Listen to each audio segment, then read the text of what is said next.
Bonjour à tous, on continue toujours avec le hacking réseau et cette fois-ci on va parler d'un élément très important qui s'appelle les attaques de type DNS spoofing.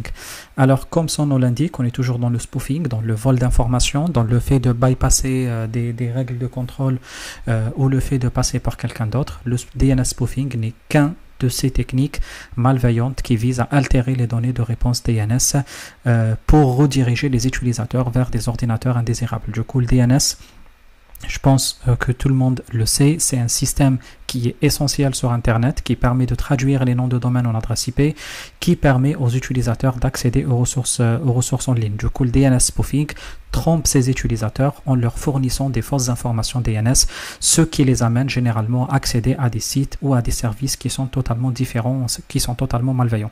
Du coup, comment fonctionne le DNS spoofing? Ça fonctionne d'une façon plus ou moins simple. Ça permet, d'intercepter le trafic DNS. Du coup, l'attaquant va intercepter les requêtes DNS émises par un utilisateur ou par un utilisateur cherchant à accéder à un site web spécifique.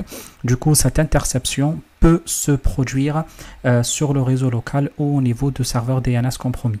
Après, il y a la modification des réponses DNS. Du coup, l'attaquant modifie les réponses DNS pour le nom de domaine demandé, généralement en associant ce nom de domaine à une adresse contrôlée par l'attaquant.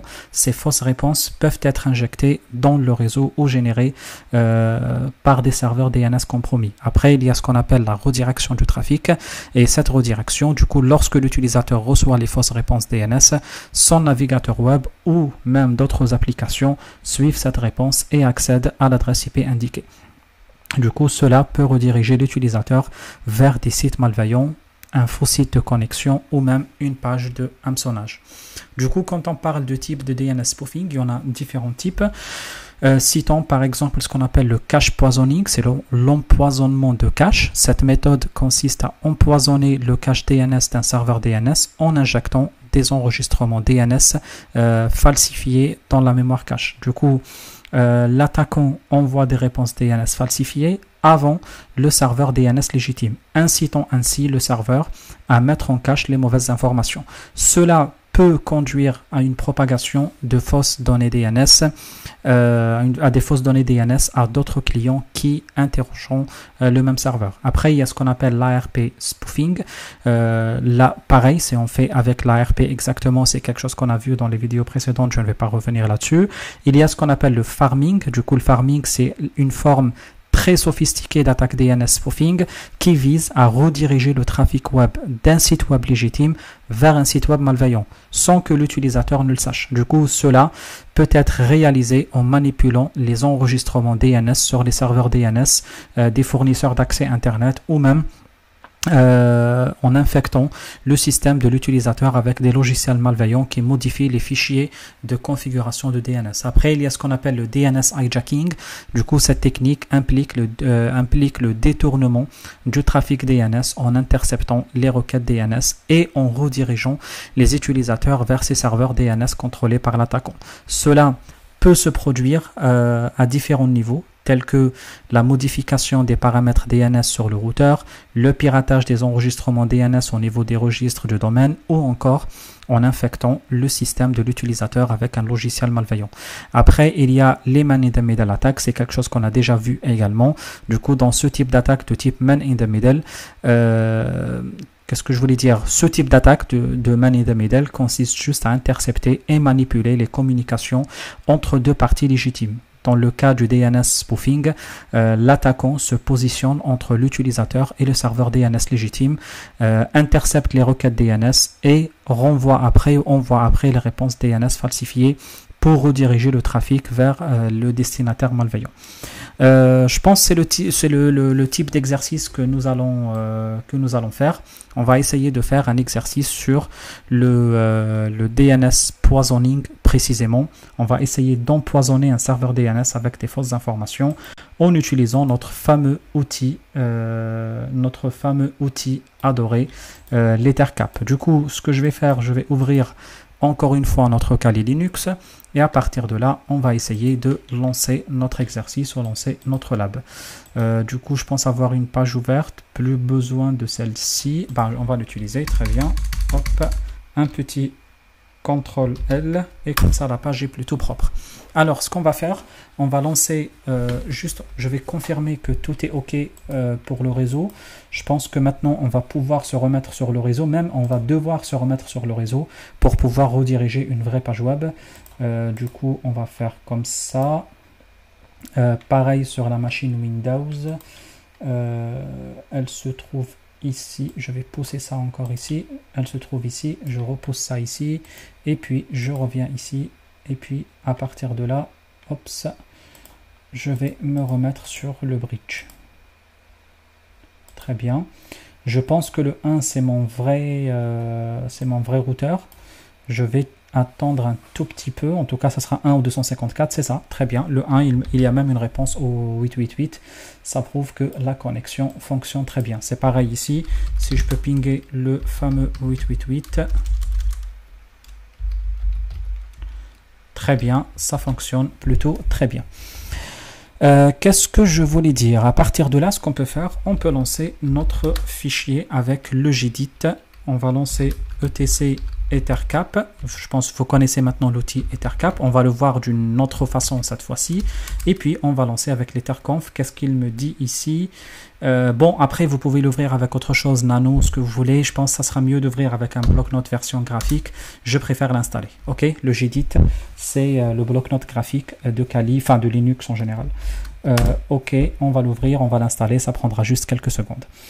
Après, une fois installé, on va ouvrir le fichier ether.conf qui va nous récupérer en quelque sorte le fichier de configuration qui permet de faire tourner les fonctionnalités de l'Ethercap. Nous, ce qu'on va faire, on va modifier quelques petits trucs dans l'Ethercap de telle sorte que cela devienne plus adapté à des attaques de sécurité. Je pense que c'est bon. On va lancer le Gedit maintenant. J'espère que ça va s'ouvrir sans problème. Très bien. Ce qu'on va faire, on va faire quelques petites manipulations. Par exemple, ici, on va changer le user ID, le nobody. OK, c'est bon, très bien. Et puis là également, on va le mettre en 0. Du coup, ces deux informations, on va les mettre en 0. Et puis à partir de là, ce qu'on va faire, on va essayer de décommenter la redirection IP. C'est sur Linux ici, il y a la redirection. Du coup, j'enlève ça, j'enlève ça. Et pareil pour l'IPv6, j'enlève ça et j'enlève ça, même si pour l'IPv6, j'ai envie de dire, j'ai pas vraiment besoin de le faire. Allez, je vais le garder, pas besoin spécifique. Après, qu'est-ce qu'on peut faire également? J'hésite à ce que je fais avec les... Attendez, on va laisser ça comme ça. Et puis, ce que je vais faire sur la partie réseau, sur la configuration réseau, ce que je peux faire, je peux désactiver l'IPv6. Comme ça, on n'en parlera plus. Pareil sur le Windows. Je profite tant que la carte est là. Je vais éteindre l'IPv6. Comme ça, on n'en parlera plus parce que souvent, c'est... Bon, après, c'est l'IPv6 qui passe toujours en priorité. Comme ça, on n'en parle plus. Il n'y a plus d'IPv6 et on n'en parle pas. OK. Du coup, après, une fois cela est fait, ce qu'on va pouvoir faire après, on va enregistrer et fermer cette page. Je pense qu'on a besoin de plus rien. Après, on peut lancer le fichier. C'est bon, très bien, c'est enregistré, j'imagine. Hein, je pense que oui. OK, ça c'est décommenté. Et puis en haut, on a bien des zéros ici. Très bien. Qu'est-ce que je voulais faire? À partir de là, on va lancer le Ethercap. Vous pouvez le lancer de deux manières. Ethercap-G majuscule. C'est comme on a fait pour Yersinia. Sinon, vous pouvez le lancer directement en le cherchant dans les programmes installés. À partir de là, une fois l'Ethercap est lancé, on va faire comme on a fait avant. On va rentrer directement sur l'outil. Il est où? Il est parti. Bizarre. Ça s'annonce bien. Kali. OK. On va refaire ça. Tout à l'heure. OK. Et on va lancer. Ah, il y a quelque chose qui ne va pas. Je ne sais pas. Ethercap, encore une fois. Bon. C'est vraiment la journée mondiale des problèmes pour moi. Entre le Kali qui ne fonctionnait pas sur la VirtualBox, entre tous les problèmes que j'ai eus. Il manquait que ça, qu'un outil ne fonctionne pas. Pourtant, il fonctionnait super bien. Vous voyez que quand même, parfois en informatique, c'est comme ça. Il y a des problèmes qui n'ont pas d'explication. Et je ne sais pas quelle explication vous dire. Hein. Il y a un outil qui saute tout seul. On refait, je lance, et puis il y a l'outil qui disparaît. Vous voyez, je ne sais pas quelle explication je peux vous donner. Allez, ether, qu'est-ce que je voulais dire? Ethercap-G. L'outil se lance, il se lance très bien, et puis une fois il se lance, il disparaît. Je ne sais pas, vraiment je ne sais pas, mais ok, je ne sais pas. Tac. Il n'y a rien de spécial ici. Normalement, on devait lancer l'outil, il allait démarrer direct. Fatal erreur, can't insert firewall redirects. Peut-être que je comprends ce qui se passe. On va regarder encore le fichier. Qu'est-ce que je voulais faire ici? On a bien dit que sur la partie Linux, redirect command on, iptables pointé, nat, etc. Non, la commande elle est bien faite. En tout cas, c'est pas moi qui l'écris. Hein, c'est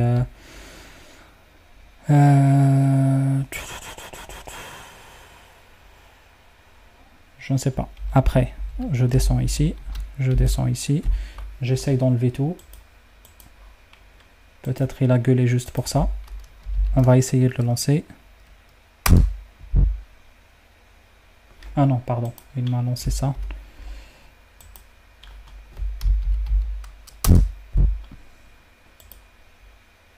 C'est bon. Il a fallu les ouvrir en IPv4 et 6. C'est bizarre comme problème, mais bon, si vous voulez, on va lui faire ce qu'il veut, j'ai envie de dire. Ok, par contre, il y a un truc que je n'ai pas vérifié. Quelle était l'adresse IP de ma machine? Par contre, bon, ce qui est bizarre, c'est quand on l'ouvre avec l'interface graphique, avec la ligne de commande, on bloque le terminal. C'est pas grave, j'ouvre un autre sudo su Kali IP adresse. On a le 27 et on a le 36. Du coup, la 36, c'est une adresse IP qu'on doit retirer. Vous voyez, souvent, quand on fait du DHCP en même temps que le manuel, il ajoute. Du coup, pour retirer ce qu'on va faire, on va lui dire que IP adresse delete. Elle est là déjà la commande, très bien. Pourtant, je l'ai faite déjà. Maintenant, on va passer ça. Il veut toujours pas. IPA, il veut toujours pas. Ce qu'on va faire, on va faire if down ETH 0.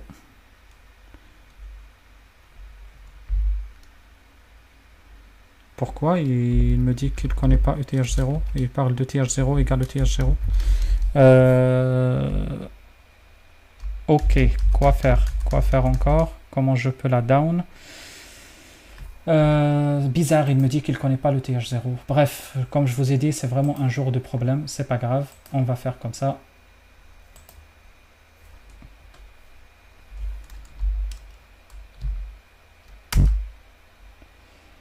C'est très bien, non, enfin pas plus que ça. On va encore retirer la 36. Maintenant, cette fois-ci comme ça. Très bien, enfin, vous voyez que c'est quand même un très gros casse-tête pour retirer l'adresse. Le 888, est-ce que ça ping? Ça ping. Avec un petit problème de duplicate. Du coup, il y a vraiment le problème de duplicate. Rappelez-vous ce qu'on a fait dans le précédent exercice avec, on a toujours les récidives de l'ancien exercice. Du coup, le 888, quand il nous répond, le routeur va rediriger vers les deux, vers moi et en même temps vers l'autre, parce qu'on partage la même adresse MAC. Du coup, là, bon, ça c'est comme duplicate. En tout cas, il n'y a rien de méchant là-dessus, mais j'ai envie de dire, ok, on va laisser ça comme ça aujourd'hui. Maintenant, on ne va pas s'embêter sur ça. C'est vraiment pas le sujet le plus important tout de suite. Du coup, je referme ça encore à nouveau. Et puis, encore une fois, je vais lancer l'Ethercap. Et cette fois, je le lance comme ça. J'espère que c'est bien. Là, maintenant, il me dit qu'il le lance bien sur la 192.168.1.27. Si j'affiche la liste des hosts, il me récupère un certain nombre de hosts qui sont connectés sur le réseau. Très bien. Pour le moment, j'ai l'impression que ça fonctionne bien. On va continuer notre exercice. Du coup, ce que je vais faire, je vais choisir le 34, qui est la machine Windows à côté, comme target 1. et je vais lancer le 1.1 qui est la passerelle par défaut comme target 2. Autrement dit, on va intercepter le trafic entre la machine victime et la passerelle. C'est un peu ça la description de ce que je suis en train de dire ou ce que je suis en train de faire. Après, qu'est-ce qu'on peut faire? On peut aller chercher les plugins. Et dans les plugins, non, c'est ici peut-être parce que l'interface graphique a changé depuis. Du coup, qu'est-ce qu'il y a? On a le ARP Poisoning, le NDP, le ICMP, le Port Steering, le DHCP, le Stop MITM, et Stop MITM c'est arrêter l'attaque, et SSL Intercept. Du coup, il n'y a rien de ce que je cherche ici. Ce qu'on va faire ici, enfin ça a changé, l'interface graphique ne ressemblait pas du tout à ça quand je l'ai utilisé la dernière fois. Pour vous montrer à peu près à quoi il ressemblait à l'époque, ça n'a rien à voir, il est devenu très moche. Du coup, si je vous montre l'ancienne interface EtherCap,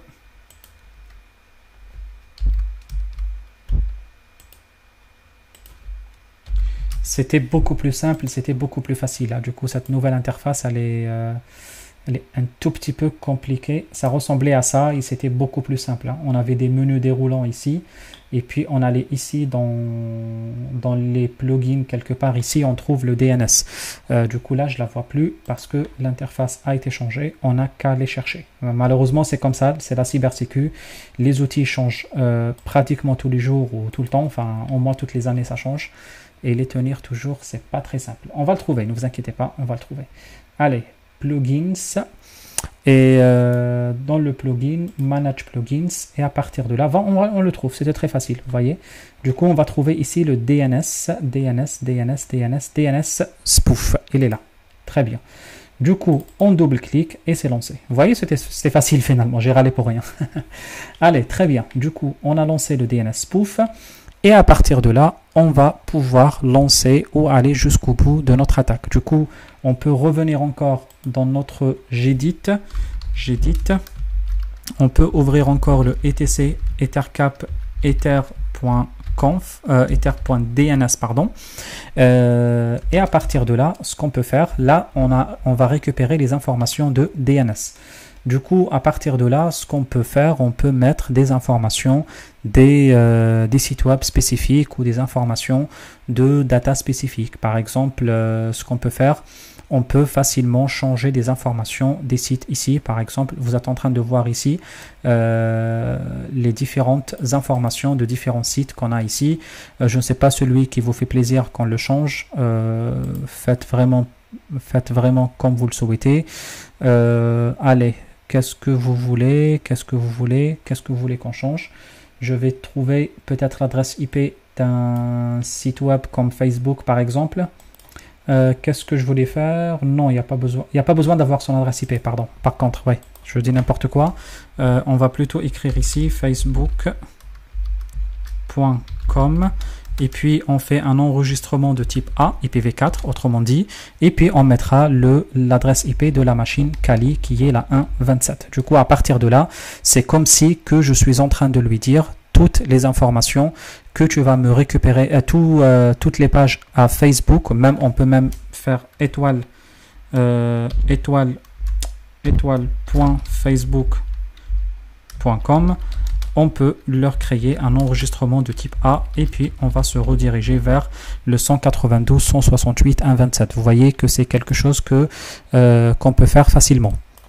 Alors, je pense que c'est bon, c'est fait. On va pouvoir enregistrer et fermer. Et à partir de là, c'est bon, l'empoisonnement DNS est fait. Autrement dit, toutes les pages vers Facebook seront redirigées vers le serveur web de notre page Kali.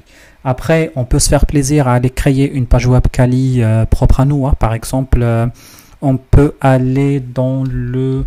je pense que vous vous rappelez, on l'a déjà fait dans une précédente vidéo, le var 3w HTML. Je crois que c'est là, et puis ls, on va checker, on a index.html. Du coup, on peut enlever le fichier index-rf index.html. nginx, Debian, je me rappelle plus ce qu'on a fait avec cet exercice là, mais bon, index.html plutôt. On peut enlever cette page, il n'y a pas de problème. Et puis avec Gedit, on va pouvoir créer une nouvelle page qui s'appelle index.html. HTML. Et du coup, ce qu'on peut faire, ici, on peut créer un code HTML normal, classique. Je pense que vous savez plus ou moins créer des codes en HTML, même si vous ne savez pas. En tout cas, l'objectif, ce n'est pas de faire quelque chose de fou. Il vous suffira juste de faire un petit code très rapide avec quelques petits mots très rapides. Par exemple, ici, on peut ouvrir une petite balise. Pourquoi ça marche pas? Non, comme ça, une petite balise, pas valise, HTML. On va fermer le HTML comme ça, et puis dedans, qu'est-ce qu'on va mettre? On va mettre après un petit en-tête, hid, qu'on va fermer également. Et puis dedans, on va faire un petit body, c'est autrement dit le corps d'une page HTML. Body comme ça, et puis on va le fermer avec la fermeture de la balise body comme ça. Et puis ici, entre deux H, par exemple H1, on va dire vous êtes hacké. Après, vous comprenez, ça, on peut l'utiliser pour différentes raisons. Hacker des pages ou hacker ou rediriger, etc. Mais après, libre, je ne vais pas dire à vous, j'espère que vous ne serez jamais amené à le faire, mais les hackers, libre à eux de se servir comme ils souhaitent. Par exemple, ils peuvent s'en servir pour des attaques de type redirection d'informations. Ce que vous pouvez faire à partir de maintenant, vous devinez très bien que le hacker, il peut s'en servir pour voler les mots de passe. Par exemple, à partir de là, ce qu'il va faire, rappelez-vous ce qu'on a fait dans les toutes premières vidéos, le HTTP Web Extractor. On a un outil qui permet d'extraire la page Facebook exacte. D'ailleurs, même, il est toujours là. Il est même sur la machine. Hein. Il est même toujours sur la machine. Je crois il est quelque part ici. HTT.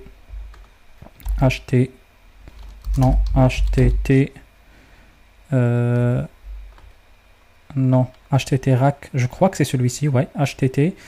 Rack, c'est celui-ci, c'est cet outil-là. Et HTT Rack Website Copier, pas Web Extractor. Le Web Extractor, il récupère les données des sites. C'est le Web Copier. Et puis là, c'est cet outil-là. Je ne sais plus si je l'ai installé ou pas, mais je pense HTT Rack. Normalement, je l'ai installé si je me rappelle, mais bon, c'est pas grave. Et généralement, si je l'utilise, je le mets toujours sur la racine de C. C'est pas grave, on va pas aller jusqu'au bout. Vous avez compris le principe. L'outil est là, on l'a déjà configuré, on l'a déjà installé, on l'a déjà utilisé. Ce que vous pouvez faire, c'est que là, vous allez récupérer la vraie page de Facebook, la mettre derrière sur cette page web, la mettre ici dans index.html. On aurait pu faire l'exercice, malheureusement, dommage, mais je vais vous demander de le faire. Je pense que ça sera bien que vous fassiez ça. Vous allez récupérer exactement la page HTML ici, vous la copiez, l'index HTML, vous la copiez, vous la mettez ici directement dans l'emplacement, je ne sais pas où il est, ici, dans l'emplacement, elle est où la page? Dans l'emplacement ici de var 3w HTML. Et puis dorénavant, quand quelqu'un ouvre Facebook, il tombe chez vous, il tombe sur vous. Et puis vous allez mettre la petite base SQL, et puis quand il met son user et ses mots de passe, il va le mettre dans votre base de données SQL. Vous voyez que ça peut être très pratique pour voler les datas, pour voler les informations d'une entreprise ou voler les informations de quelqu'un. Du coup, il faut vraiment justement faire attention à ce genre de choses. Après, qu'est-ce que j'essaye de dire? On va fermer cela, je pense que c'est bon. On va faire un petit enregistré ici. Et puis, à partir de là, on ferme cette page et c'est bon. Après, on peut confirmer que par exemple, le serveur web, le serveur Apache est actif sans problème. On peut faire service Apache start ou restart, même si vous voulez. Qu'est-ce qu'on peut faire? Service Apache Apache 2 plutôt, restart ou star ou comme vous souhaitez, et puis à partir de là on va lancer le service web. Après même on peut faire un petit wget de http 2.192.168.1.27 histoire de confirmer que la page s'ouvre bien. Vous voyez, la page elle est bien sauvegardée, elle est bien là, du coup il n'y a pas de problème là-dessus. Le index HTML, et même on peut même faire un petit cat de index HTML. Du coup cat index.html. Normalement, ça devrait y aller sans problème. Index.html, ça devrait y aller sans problème. Et du coup, là, vous voyez que maintenant, les accès à Facebook vont se faire directement. Si quelqu'un tente d'accéder à Facebook, va tomber directement sur notre page web qui va lui dire vous êtes hacké. Alors, qu'est-ce que je voulais dire de plus? Je ne pense pas avoir oublié autre chose. Je pense qu'on est bien sur la partie DNS. Après, je me rappelle plus si on a fait du scan DNS quand on a travaillé sur le DNS à l'époque, mais bon, je pense qu'on a fait bien les choses dans la partie scanning qui date de très longtemps. Allez, on s'arrête là pour aujourd'hui. Dans un prochain chapitre, prochain chapitre, toujours le même chapitre. Je pense dans une ou deux vidéos, on terminera cette partie. On va essayer peut-être de parler un peu de man in the middle en général, un peu les contre-mesures, un peu les SSL. Je pense que ça sera bien. Je pense qu'on a fait le tour de la plupart des choses sur ce chapitre. Allez, je vous dis bon courage et à la prochaine. Salut à tous.